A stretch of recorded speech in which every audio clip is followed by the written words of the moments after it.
Dr. GIL Murciano. Well, I do want us to begin with the end, or rather at the end. Witkoff, he was assigned the hostage case. Now he's being reassigned or getting the Iran case as well.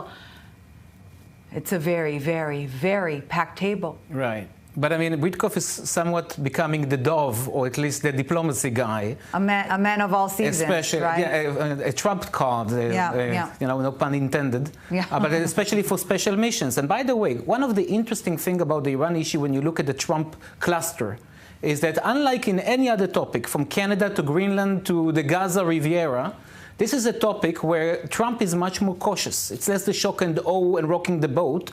But from even the early phases of his campaign, you've seen him taking a very different route than the one he took in the first term, from maximum pressure into a more diplomatic or diplomacy-first approach. Now, some would say that you see Trump reinstating the maximum pressure. But if you zoom in, you see the difference from back then, 2018 and now. Exactly. Back then it was about a dozen different conditions. A lot of them is about a regime change in Iran. Now there's only one condition for lifting the sanctions. And that condition is stop with your nuclear project altogether. Interesting. But one of the things, if you look at the good old days that you mentioned, the good old days that never were, or 2015, right.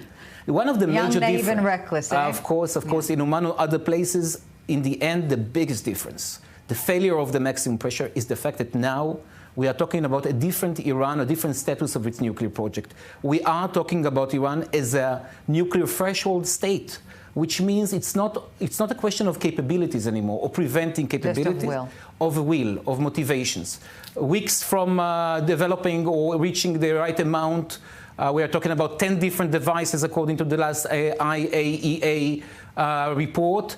And, you know, more than just the capability. The issue of access, till this day, was not being regulated properly. Of course, and then when you speak about the knowledge and the experience, this is something that many would claim is irreversible. Right. So what will be the items of the new deal? Right now, Israel, currently, the official position of the Israeli government does not really deal with it.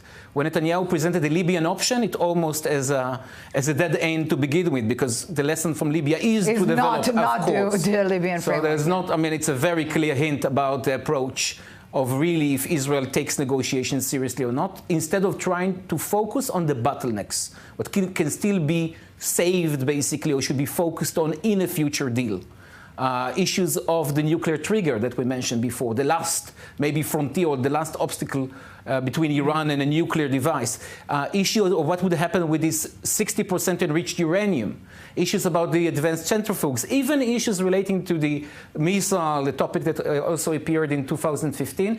But right now, you don't see a clear position on that level from the Israeli side. So if I understand correctly, Israel should focus now, according to Dr.